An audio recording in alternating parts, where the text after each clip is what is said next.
चरणे च मत्था टेकना। जय माता दी। जम्मू कश्मीर के लेफ्टिनेंट गवर्नर मनोज सिन्हा जी, मुख्यमंत्री उमर अब्दुल्ला जी,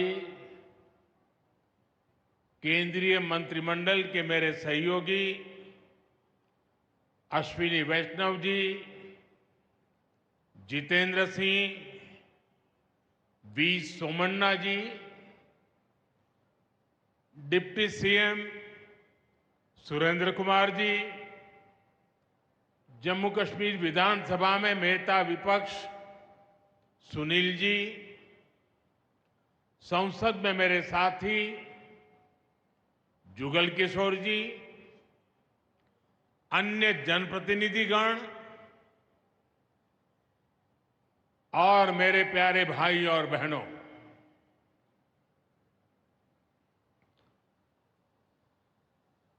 वीर जोरावर सिंह जी की ये भूमि है। मैं इस धरती को प्रणाम करता हूं। साथियों, आज का ये कार्यक्रम भारत की एकता और भारत की इच्छा शक्ति का विराट उत्सव है।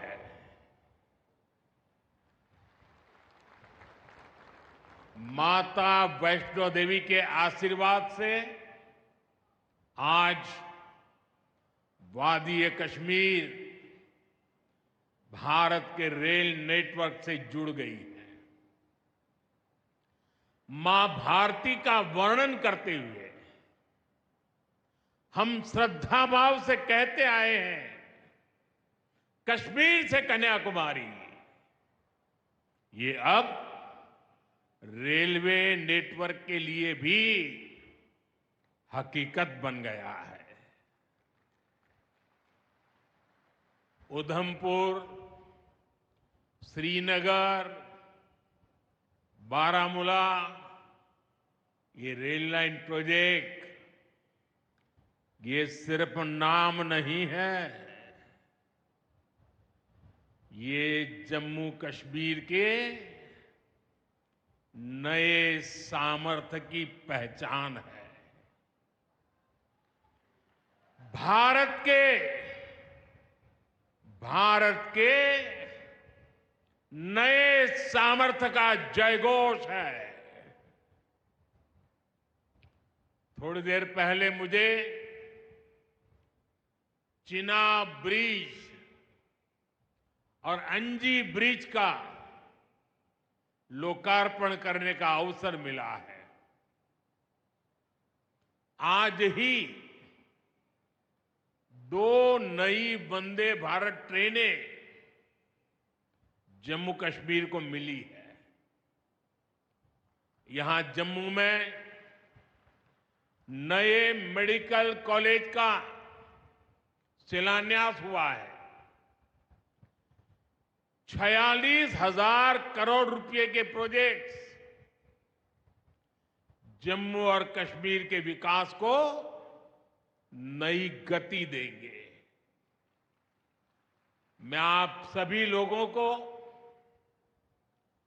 विकास के नए दौर के लिए बहुत बहुत बधाई देता हूं। साथियों, जम्मू कश्मीर की अनेक पीढ़ियां रेल कनेक्टिविटी का सपना देखते देखते गुजर गई। मैं कल सीएम उमर अब्दुल्ला जी का एक बयान देख रहा था और अभी भाषण में भी बताया। वो भी बोले थे कि जब वो 7वीं 8वीं में पढ़ते थे तब से इस प्रोजेक्ट को पूरा होने का इंतजार कर रहे थे। आज जम्मू कश्मीर के लाखों लोगों का सपना पूरा हुआ है। और ये भी हकीकत है, जितने अच्छे काम है ना, वो मेरे लिए ही बाकी रहे हैं। साथियों, ये हमारी सरकार का सौभाग्य है कि इस प्रोजेक्ट ने हमारे कार्यकाल में गति पकड़ी और हमने इसे पूरा करके दिखाया। बीच में कोविड के कालखंड के कारण भी अनेक मुसीबतें आई, लेकिन हम डटे रहे। साथियों, रास्ते में आने जाने की मुश्किलें, मौसम की परेशानी, लगातार पहाड़ों से गिरते पत्थर, ये प्रोजेक्ट पूरा करना मुश्किल था, चुनौतीपूर्ण था। लेकिन हमारी सरकार ने चुनौती को ही चुनौती देने का रास्ता चुना है। आज जम्मू कश्मीर में बन रहे अनेकों ऑल वेदर इंफ्रास्ट्रक्चर प्रोजेक्ट इसका उदाहरण है। कुछ महीने पहले ही सोनमर्ग टनल शुरू हुई है। अभी कुछ देर पहले ही मैं चिनाब और अंजी ब्रिज से होकर आपके बीच आया हूं। इन पुलों पर चलते हुए मैंने भारत के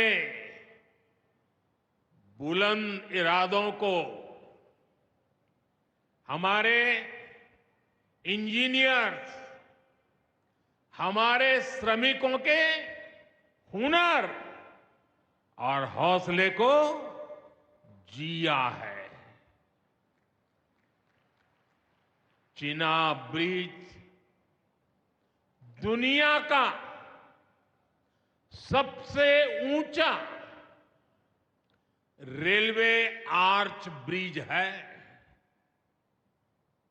लोग फ्रांस में, पेरिस में एफिल टावर देखने के लिए जाते हैं, और ये ब्रिज एफिल टावर से भी बहुत ऊंचा है। अब लोग चिनाब ब्रिज के जरिए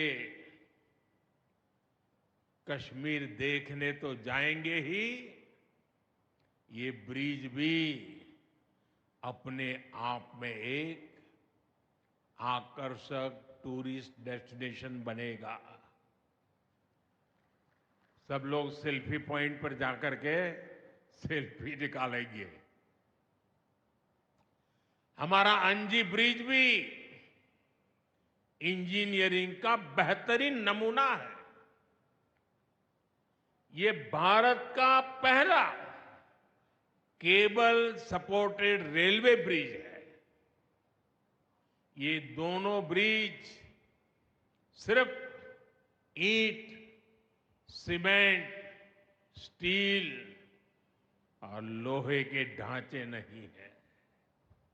ये पीर पंजाल की दुर्गम पहाड़ियों पर खड़ी भारत की शक्ति का जीवंत प्रतीक है। ये भारत के उज्जवल भविष्य की सिंह गर्जना है। ये दिखाता है विकसित भारत का सपना जितना बड़ा है, उतना ही बुलंद हमारा हौसला है, हमारा सामर्थ्य है। और सबसे बड़ी बात, नेक इरादा है, अपार पुरुषार्थ है। साथियों, चिनाब ब्रिज हो या फिर अंजी ब्रिज, ये जम्मू की और कश्मीर की दोनों क्षेत्रों की समृद्धि का जरिया बनेंगे। इससे टूरिज्म तो बढ़ेगा ही, इकोनॉमी के दूसरे सेक्टर्स को भी लाभ होगा। जम्मू और कश्मीर की रेल कनेक्टिविटी दोनों क्षेत्रों के कारोबारियों के लिए नए अवसर बनाएगी। इससे यहां की इंडस्ट्री को गति मिलेगी। अब कश्मीर के सेब कम लागत में देश के बड़े बाजारों तक पहुंच पाएंगे और समय पर पहुंच पाएंगे। सूखे मेवे हो या पश्मीना शॉल, यहां का हस्तशिल्प अब आसानी से देश के किसी भी हिस्से तक पहुंच पाएगा। इससे जम्मू कश्मीर के लोगों को देश के दूसरे हिस्सों में आना जाना भी बहुत आसान होगा। साथियों, मैं यहां संगलदान के एक स्टूडेंट का अखबार में कमेंट पढ़ रहा था।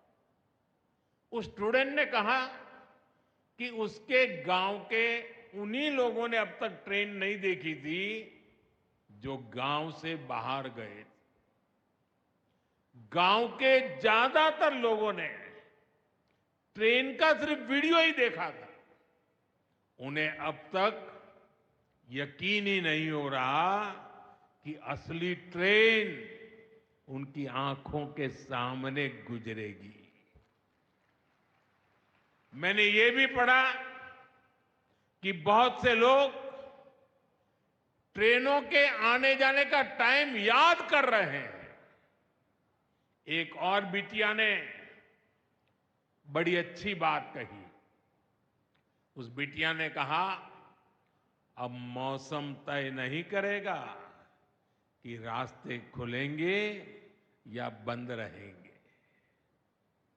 अब ये नई ट्रेन सेवा हर मौसम में लोगों की मदद करती रहेगी। साथियों, जम्मू कश्मीर मां भारती का मुकुट है। ये मुकुट एक से बढ़कर एक खूबसूरत रत्नों से जड़ा हुआ है। ये अलग अलग रत्न जम्मू कश्मीर का सामर्थ्य है। यहां की पुरातन संस्कृति, यहां के संस्कार, यहां की आध्यात्मिक चेतना, प्रकृति का सौंदर्य, यहां की जड़ी बूटियों का संसार, फलों और फूलों का विस्तार, यहां के युवाओं में, आप लोगों में जो टैलेंट है वो मुकुट मणि की तरह चमकता है। साथियों, आप भली भांति जानते हैं, मैं दशकों से जम्मू और कश्मीर आता जाता रहा। इंटीरियर इलाकों में मुझे जाने का, रहने का अवसर मिला है। मैंने इस सामर्थ्य को लगातार देखा है, महसूस किया है, और इसलिए मैं पूरे समर्पण भाव के साथ जम्मू कश्मीर के विकास में जुटा हूं। साथियों, जम्मू कश्मीर भारत की शिक्षा और संस्कृति का गौरव रहा है। आज भारत दुनिया के बड़े नॉलेज हब में से एक हमारा जम्मू कश्मीर बन रहा है। तो इसमें जम्मू कश्मीर की भागीदारी भी भविष्य में भी बढ़ने वाली है। यहां आईआईटी, आईआईएम, एम्स और नीट जैसे संस्थान है। जम्मू और श्रीनगर में सेंट्रल यूनिवर्सिटीज हैं। जम्मू और कश्मीर में रिसर्च इकोसिस्टम का भी विस्तार हो रहा है। साथियों, यहां पढ़ाई के साथ साथ दवाई के लिए भी अभूतपूर्व काम हो रहा है। बीते कुछ सालों में ही 2 स्टेट लेवल के कैंसर संस्थान बने हैं। पिछले 5 वर्षों में यहां 7 नए मेडिकल कॉलेज शुरू किए गए हैं। आप भी जानते हैं, जब मेडिकल कॉलेज खुलता है तो उससे मरीजों के साथ ही उस क्षेत्र के युवाओं को भी सबसे ज्यादा फायदा मिलता है। जम्मू कश्मीर में अब एमबीबीएस की सीटों की संख्या 500 से बढ़कर 1300 तक पहुंच गई है। मुझे खुशी है कि अब रियासी जिले को भी नया मेडिकल कॉलेज मिलने जा रहा है। Shri Mata Vaishno Devi institute of medical excellence, ये आधुनिक अस्पताल तो है, ये दान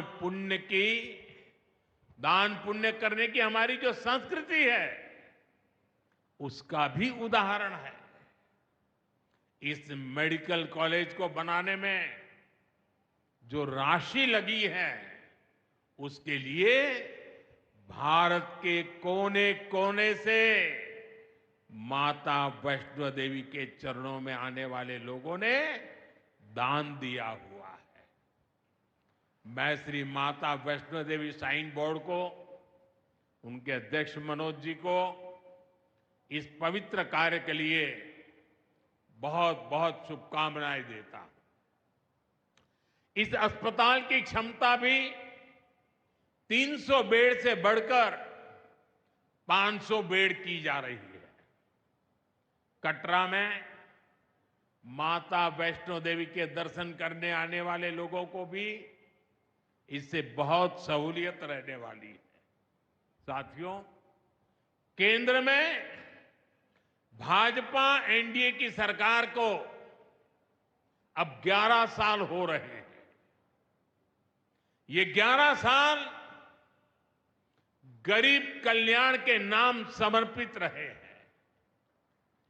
प्रधानमंत्री आवास योजना से 4 करोड़ गरीबों का पक्के घर का सपना पूरा हुआ है। उज्ज्वला योजना से 10 करोड़ रसोइयों, उसमें धुएं का अंत हुआ है। हमारी बहनों को, बेटियों को उनकी सेहत की रक्षा हुई है। आयुष्मान भारत योजना से 50 करोड़ गरीबों को 5 लाख रुपए तक का मुफ्त इलाज मिला है। प्रधानमंत्री गरीब कल्याण अन्न योजना से हर थाली में भरपेट अनाज सुनिश्चित हुआ है। जनधन योजना से पहली बार 50 करोड़ से ज्यादा गरीबों के लिए बैंक का दरवाजा खुला है। सौभाग्य योजना से अंधेरे में जी रहे 2.5 करोड़ परिवारों में बिजली की रोशनी पहुंची है।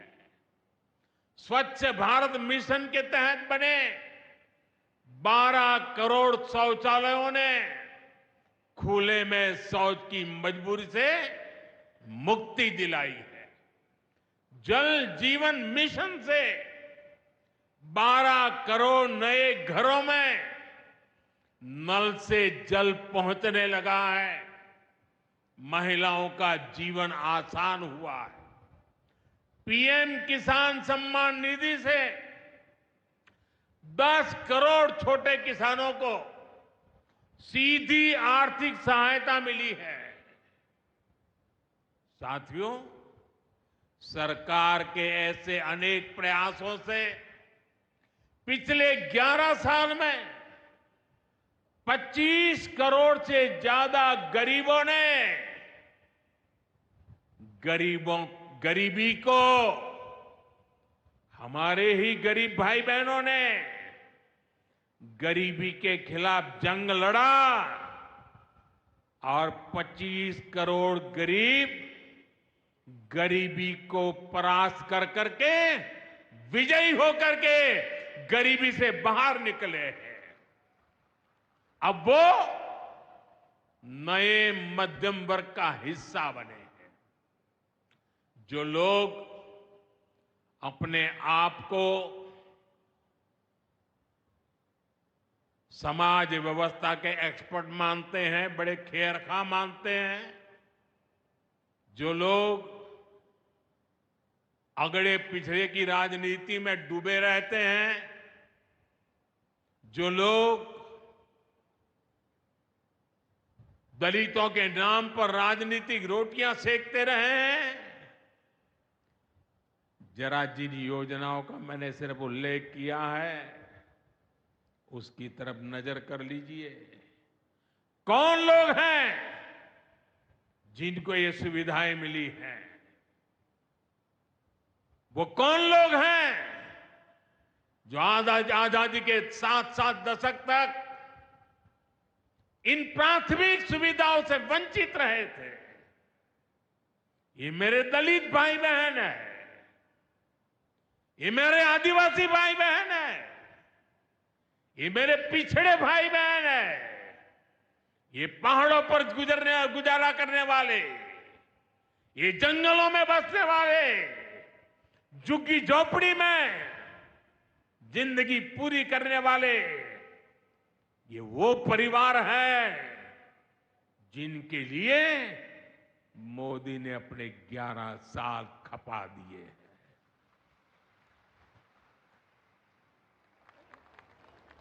केंद्र सरकार का प्रयास है कि गरीबों को, नए मध्यम वर्ग को ज्यादा से ज्यादा ताकत दे। 1 रैंक 1 पेंशन हो, 12 लाख रुपए तक की सैलरी को टैक्स फ्री करना हो, घर खरीदने के लिए आर्थिक सहायता देना हो, सस्ती हवाई यात्रा के लिए मदद देनी हो, हर तरह से सरकार गरीब और मध्यम वर्ग के साथ कंधे से कंधा मिलाकर चल रही है। साथियों, गरीबों को गरीबी से मुक्ति पाने के लिए उनका मदद करना, लेकिन ईमानदारी से जीने वाले, देश के लिए समय समय पर टैक्स देने वाले मध्यम वर्ग की ताकत बढ़ाना, इसके लिए भी आजादी में पहली बार इतना काम हुआ है जो हमने करके दिखाया है। साथियों, हम अपने यहां नौजवानों के लिए लगातार रोजगार के नए अवसर बढ़ा रहे हैं और इसका एक अहम जरिया है टूरिज्म। टूरिज्म से रोजगार मिलता है,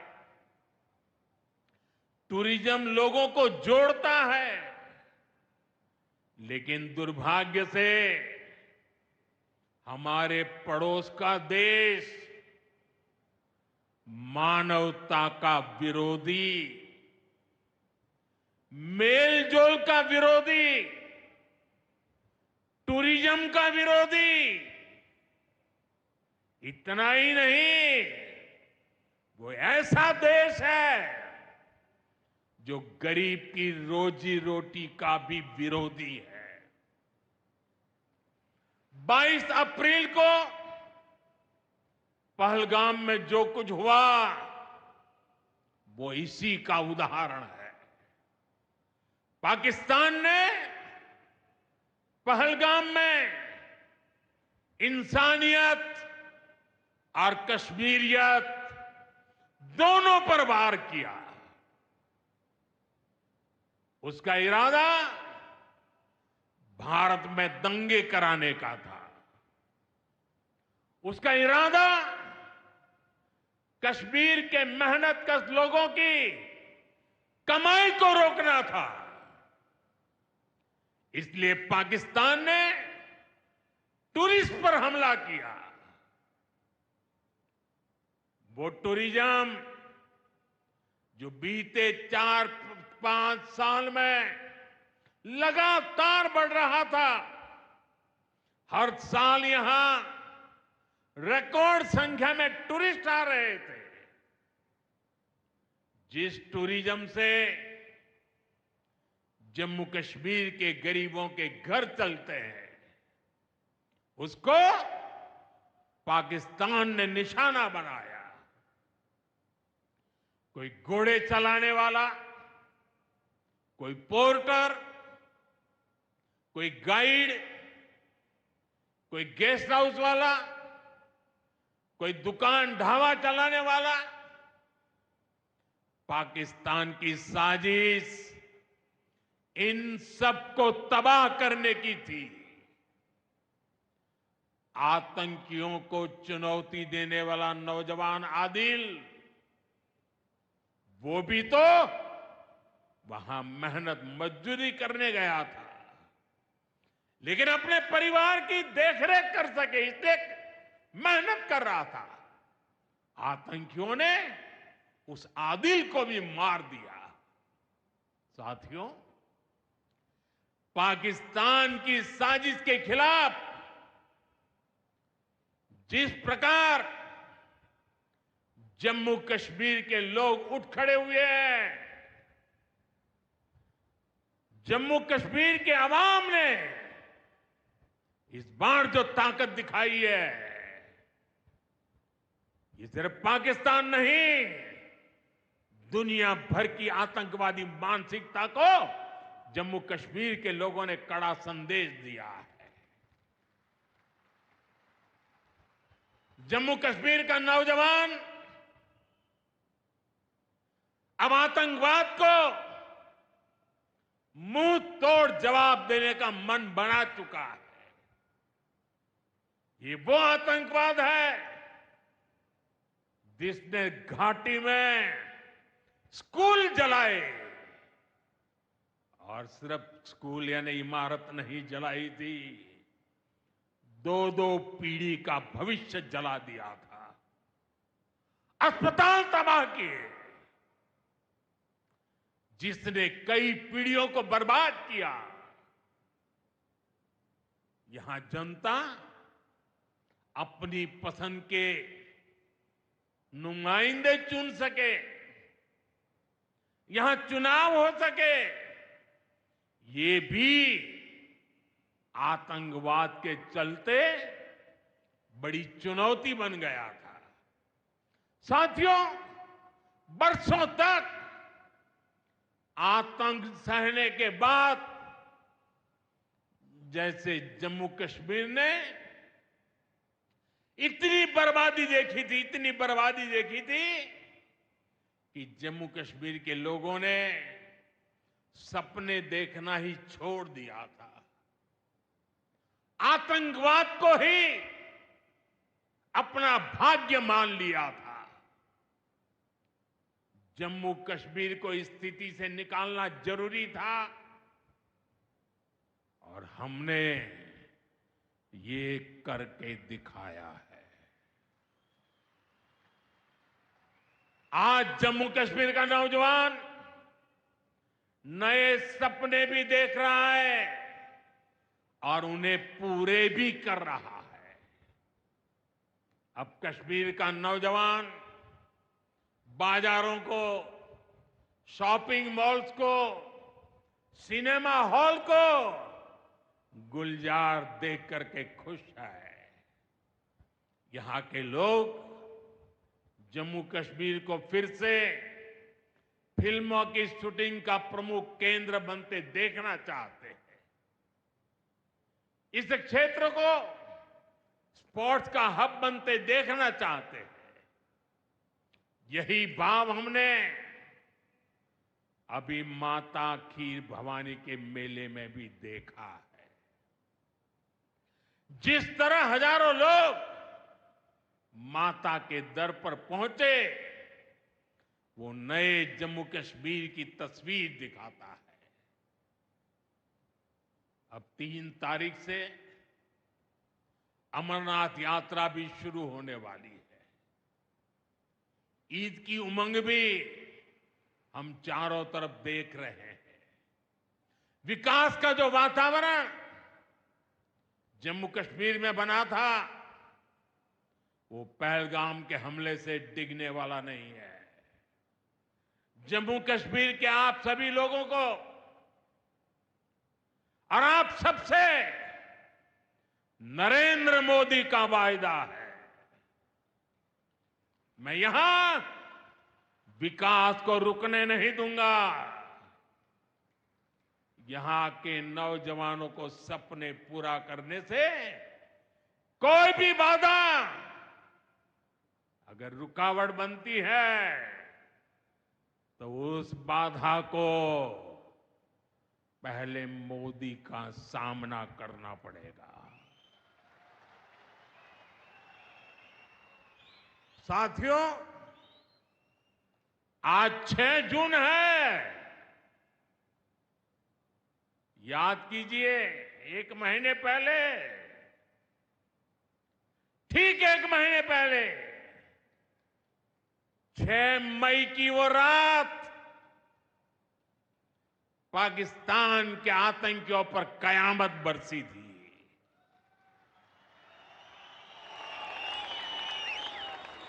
अब पाकिस्तान कभी भी ऑपरेशन सिंदूर का नाम सुनेगा तो उसे अपनी शर्मनाक शिकस्त याद आएगी।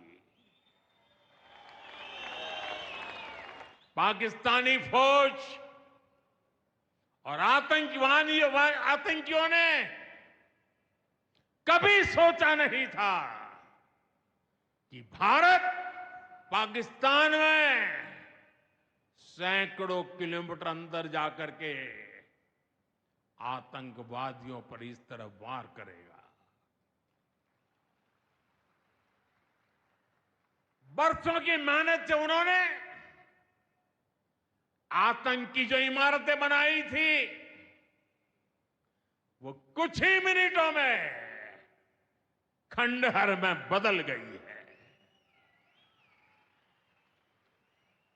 और ये देख पाकिस्तान बुरी तरह बौखला गया था और उसने अपना गुस्सा जम्मू के, पूंछ के दूसरे जिलों के लोगों के पर भी निकाला। पूरी दुनिया ने देखा कि पाकिस्तान ने कैसे यहां घर उजाड़े, बच्चों पर गोले फेंके, स्कूल अस्पताल तबाह किए, मंदिर, मस्जिद, गुरुद्वारों पर शेलिंग की। आपने जिस तरह पाकिस्तान के हमलों का मुकाबला किया, वो हर देशवासी ने देखा है। इसलिए अपने परिवारजनों ने उनके साथ हर देशवासी पूरी शक्ति से खड़ा है। साथियों, जिन लोगों की क्रॉस बॉर्डर फायरिंग में मृत्यु हुई है, उनके परिवार के सदस्य को कुछ दिन पहले ही नियुक्ति पत्र सौंपे गए हैं। शेलिंग से प्रभावित 2000 से ज्यादा परिवारों की तकलीफ भी हमारी अपनी तकलीफ है। इन परिवारों को शेलिंग के बाद अपने घर की मरम्मत के लिए आर्थिक मदद दी गई थी। अब केंद्र सरकार ने ये तय किया है कि इस मदद को और बढ़ाया जाए। आज के इस कार्यक्रम में मैं इसकी भी जानकारी आपको देना चाहता हूं। साथियों, जिन घरों में बहुत ज्यादा नुकसान हुआ है उन्हें अब 2 लाख रुपए और जो घर आंशिक रूप से क्षतिग्रस्त हुए उन्हें 1 लाख रुपए की सहायता अलग से दी जाएगी, अतिरिक्त दी जाएगी।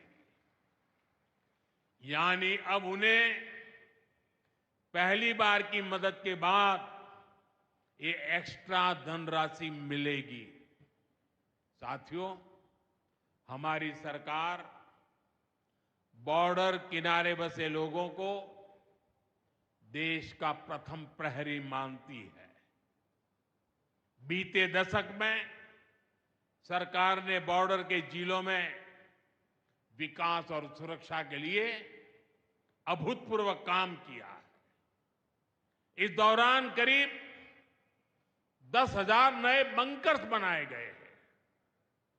इन बंकरों ने ऑपरेशन सिंदूर के बाद बने हालात में लोगों का जीवन बचाने में बड़ी मदद की है। मुझे बताते हुए खुशी है कि जम्मू और कश्मीर डिवीजन के लिए 2 बॉर्डर बटालियन बनाई गई है। 2 वुमेन बटालियन बनाने का भी काम पूरा कर लिया गया है। साथियों, हमारा जो इंटरनेशनल बॉर्डर है उसके पास जो बहुत दुर्गम इलाके हैं वहां भी सैकड़ों करोड़ रुपया खर्च करके नया इंफ्रा बनाया जा रहा है। कठुआ से जम्मू हाईवे को 6 लेन का एक्सप्रेसवे बनाया जा रहा है। अखनूर से पुंछ हाईवे का भी चौड़ीकरण किया जा रहा है। वाइब्रेंट विलेज प्रोग्राम के तहत भी बॉर्डर के गांवों में विकास के काम को और गति दी जा रही है। जम्मू कश्मीर के 400 ऐसे गांव जहां ऑल वेदर कनेक्टिविटी नहीं थी, उन्हें 1800 किलोमीटर की नई सड़कें बिछाकर जोड़ा जा रहा है। इस पर भी सरकार 4,200 करोड़ रुपए से ज्यादा खर्च करने जा रही है। साथियों, आज मैं जम्मू कश्मीर के आप लोगों से, खासकर यहां के नौजवानों से एक विशेष आग्रह भी करने आया हूं और जम्मू कश्मीर की धरती से मैं देश को भी आग्रह करना चाहता हूं। आपने देखा है कि कैसे ऑपरेशन सिंदूर ने आत्मनिर्भर भारत की ताकत दिखाई है। आज दुनिया भारत के डिफेंस इकोसिस्टम की चर्चा कर रही है और इसके पीछे एक ही कारण है, हमारी सेनाओं का मेक इन इंडिया पर भरोसा। सेनाओं ने जो कर दिखाया, अब वही हर भारतवासी को दोहराना है। इस साल के बजट में हमने मिशन मैन्युफैक्चरिंग की घोषणा की है। इस मिशन के तहत सरकार मैन्युफैक्चरिंग को नई उड़ान देने का काम कर रही है। मैं जम्मू कश्मीर के युवाओं से कहूंगा, आइए इस मिशन का हिस्सा बनिए। देश को आपकी आधुनिक सोच चाहिए, देश को आपके इनोवेशन की जरूरत है। आपके आइडिया, आपकी स्किल भारत की सुरक्षा को, भारत की अर्थव्यवस्था को नई ऊंचाई देंगे। पिछले 10 वर्षों में भारत एक बड़ा डिफेंस एक्सपोर्टर बना है। अब हमारा लक्ष्य है दुनिया के टॉप डिफेंस एक्सपोर्टर्स में भारत का नाम भी शामिल हो। इस लक्ष्य की ओर हम जितना तेजी से बढ़ेंगे उतनी ही तेजी से भारत में रोजगार के लाखों नए अवसर पैदा होंगे। साथियों, हमें एक और संकल्प लेना है। जो सामान भारत में बना हो, जिसमें हमारे देशवासियों का पसीना लगा हो, हम सबसे पहले उसे ही खरीदें। और यही राष्ट्रभक्ति है, यही राष्ट्र की सेवा है। सीमा पर हमें हमारी सेनाओं का मान बढ़ाना है और बाजार में हमें मेड इन इंडिया का गौरव बढ़ाना है। साथियों, एक सुनहरा और उज्जवल भविष्य जम्मू कश्मीर का इंतजार कर रहा है।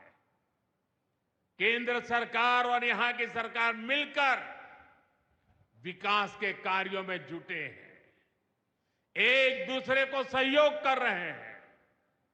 शांति और खुशहाली के जिस रास्ते पर हम आगे बढ़ रहे हैं, हमें उसे लगातार मजबूत करना है।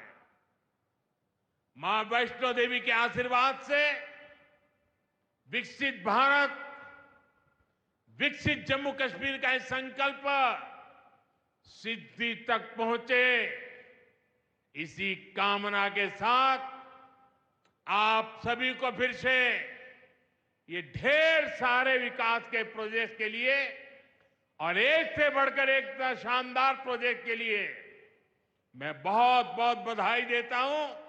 दोनों मुट्ठी बंद करके पूरी ताकत से मेरे साथ बोलिए, भारत माता की। आवाज